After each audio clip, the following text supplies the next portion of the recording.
When Christmas was banned, no, not 2020, but 1647, when England, then including Wales, Scotland and Ireland, had Christmas banned. We will look at the reasons for this and particularly what happened in Norwich.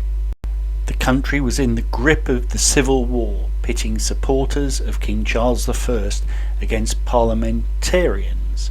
Norwich experienced a continuation of its two-sided political tradition throughout the Civil War, with serious disturbances between the two sides.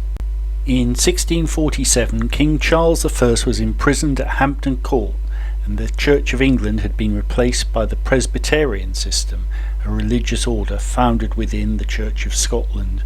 Christmas had already been outlawed in Scotland, and in 1647 a law made its way through Parliament banning festivities at Christmas in the rest of the country. So it meant no decorations, no feasts, no booze and no celebrations at home, with fines given to those that failed to comply. All the usual activities during the 12 days of Christmas were deemed unacceptable. Ultimately, Christmas didn't pass quietly.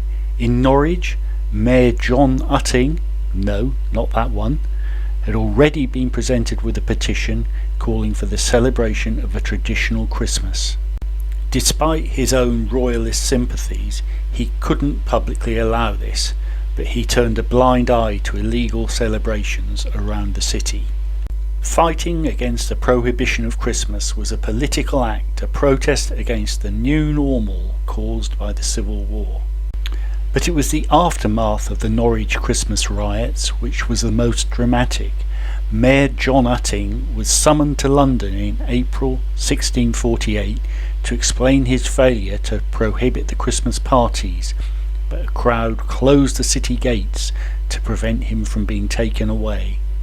This resulted in further riots and the demolition of the Committee House in Committee Street, now Bethel Street. This Thomas Clear map of the time shows the gap in Committee Street left after the Committee House had been demolished. This is the present-day site of the 17th century Committee House. The building had been a symbol of Parliament's power over the city. It contained gunpowder, 98 barrels of which were accidentally detonated, causing the largest explosion in 17th century England.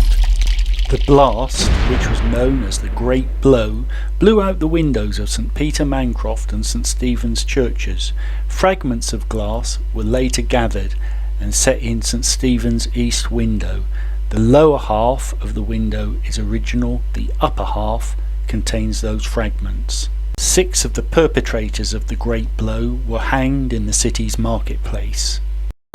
The Christmas ban was reinforced in 1652, but later that decade it was being widely ignored, with even MPs responsible for the ban being kept awake by Christmas parties. Eventually the monarchy was restored in 1660 and King Charles II repealed the ban and Christmas once again became legal. But what happened to Mayor John Utting? Despite attempts to seal off the city from the outside world by royalists, the new model army forced an entry into Norwich. John Utting was eventually brought before the House of Commons on the 9th of October 1649.